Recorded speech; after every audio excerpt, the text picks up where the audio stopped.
Hi friends, big boss Telugu season 9 14th week double elimination అయింది. Double elimination లో first Suman Shetty eliminate అయ్యారు.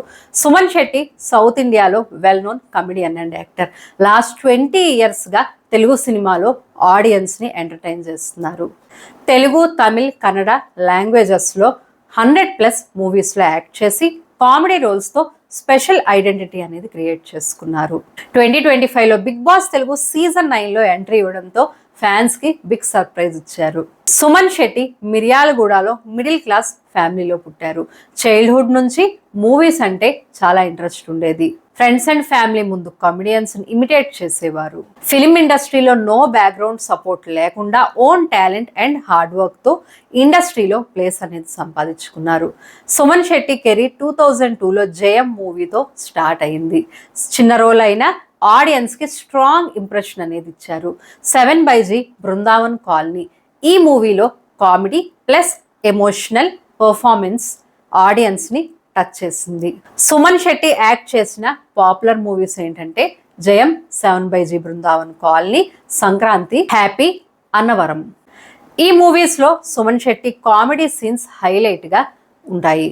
Over action లేకుండా natural and relatable comedy ఈయన style. దీనివల్ల audience కి బాగా కనెక్ట్ అయ్యారు.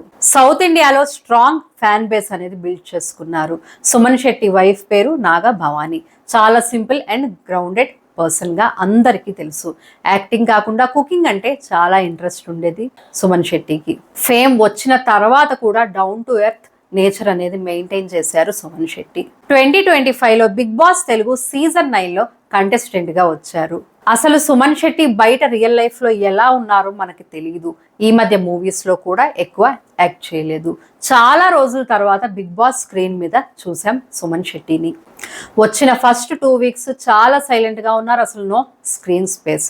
నామినేషన్స్ లో కూడా అస్సలు డిఫెండ్ చేయలేదు ఎక్కడ. సెకండ్ వీక్ తర్వాత అసలు వెళ్ళిపోతారేమో అనుకున్న సుమన్ శెట్టి ఫినాలేకి జస్ట్ 1 week ముందు వరకు ఉండడం జరిగింది. Only because of his innocence and genuine behaviour. ఎక్కడా కంటెంట్ కోసం గొడవ పడలేదు. ఫేక్ యాక్టింగ్ అనేది లేదు.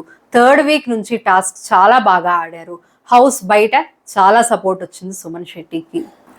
టాప్ 5 పక్కా అనుకునేలాగా ఉంది. నిజంగా సుమన్ శెట్టి జెంటిల్మెన్నే.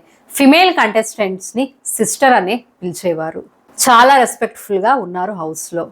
సుమన్ శెట్టిలో ఉన్న డ్రాబ్యాక్స్ ఏంటంటే నామినేషన్స్ లో పాయింట్స్ అస్సలు సరిగ్గా చెప్పేవారు కాదు. చాలా సిల్లీ పాయింట్స్ ఇచ్చి నామినేషన్ చేసేవారు. 10th వీక్ తర్వాత చాలా డల్ అయిపోయారు సుమన్ శెట్టి.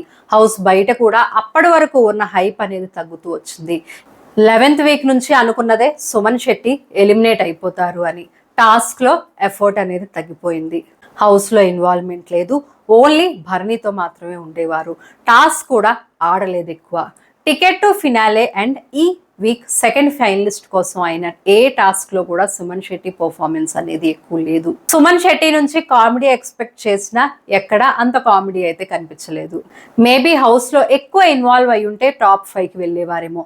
బట్ ఏది ఏమైనా సుమన్ శెట్టి చాలా genuine, no mask contestant. Top 7లో షూర్ గా పొజిషన్ డిజర్వ్ చేసే కంటెస్టెంట్. ఆడియన్స్ లో అసలు 0 హేట్రెడ్ ఉన్న కంటెస్టెంట్ సుమన్ శెట్టినే. సుమన్ శెట్టి ఎలిమినేషన్ మీకు ఫెయిరా, అన్ఫెయిర్ అనిపించిందా నాకు కామెంట్ సెక్షన్ లో చెప్పండి.